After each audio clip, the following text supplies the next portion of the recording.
જામનગર જિલ્લામાં વર્ષ 2024-25માં ચોમાસુ ઋતુ દરમિયાન અતિવૃષ્ટિ કે લીલા દુષ્કાળની પરિસ્થિતિને કારણે ખેતી પાક બાગાયત પાકોને વ્યાપક નુકસાન થયું છે. તેનો પ્રાથમિક અહેવાલ મેળવવા માટે સ્ટેટિસ્ટિક ટીમની રચના કરવામાં બાબતનો પત્ર કરવામાં આવ્યો છે.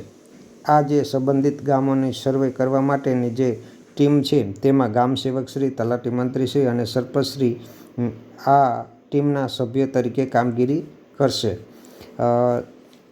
અને આ જે આપણે દરેક જે જામનગર જિલ્લા છે એ દરેક તાલુકાના સેજાની વાત કરીએ, દરેક ગામનું વાત કરવી અહીં શક્ય નથી.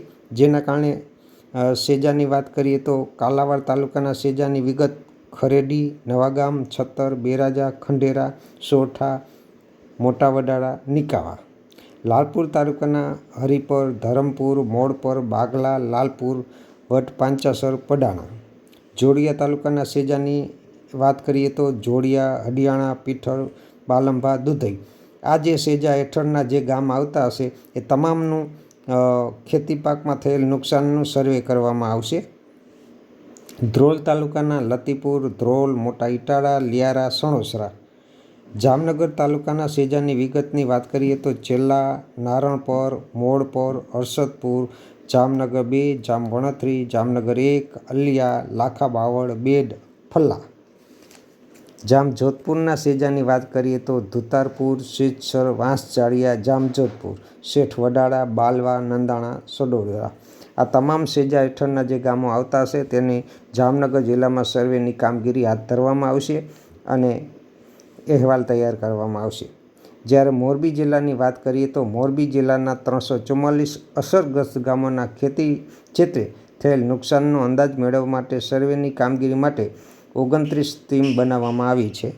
તેમાં મોરબી તાલુકો, માળિયા મિયાણા, ટંકારા, વાંકાનેર, હળવદ તાલુકાનો સમાવેશ કરવામાં આવે છે.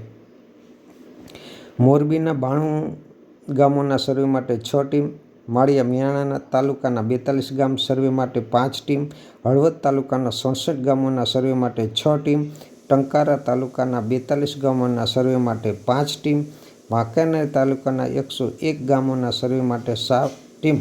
આમ કુલ મળીને 29 ટીમ તૈયાર કરવામાં આવી છે અને સર્વેની જે કામગીરી છે એ હાથ ધરવામાં આવી છે.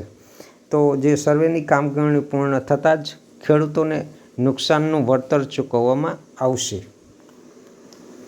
ખેડૂત મિત્રો, તો જામનગર જિલ્લા અને મોરબી જિલ્લાના તમારા ગામનો સમાવેશ થયો છે કે નહીં તે જાણવા માટે કિસાન સંવાદના કોમેન્ટ બોક્સમાં કોમેન્ટ કરજો, તો અમે તમને તમારા ગામની વિગતો આપીશું. અને કિસાન સંવાદ ચેનલને લાઈક કરજો, શેર કરજો અને સબસ્ક્રાઈબ કરજો.